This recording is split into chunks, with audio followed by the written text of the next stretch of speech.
So now let's see how we can work around with perspective shadow filter inside of GIMP. So in order to do that, I'm going to go around over here and create a new layer first and then press OK. So here I have a new layer, and now what I'm going to do is I'm going to go around and let's say, for example, take a brush right here and then change around the color of the brush right here to, let's say, for example, something like purple right here, just like this, and press OK.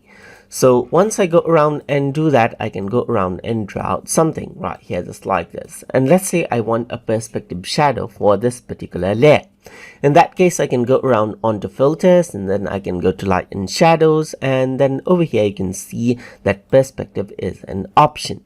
So once I go around over here, you can change around the angle, you can change around the relative distance to the horizon and the relative length of the shadow right here. You can also change around the blur radius of the shadow as well.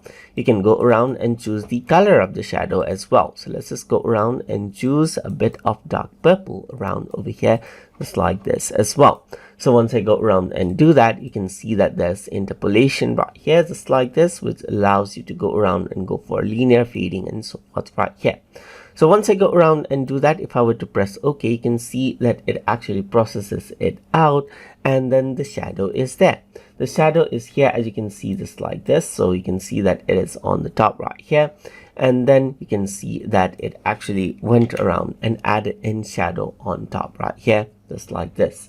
So this is what you have, as you can see right here. So this is the shadow, and this is the shape, as you can see right here. It's like this.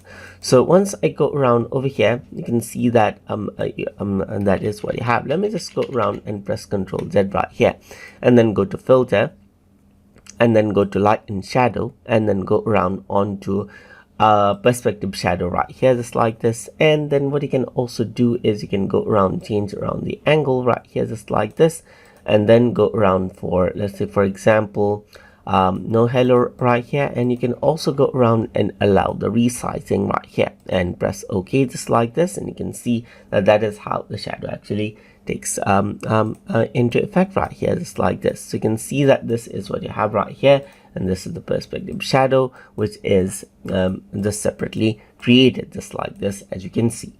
And that is how you can go around and add in perspective shadow inside of GIMP. So hope you guys learned something as always, and as always, please like, comment, share, and subscribe.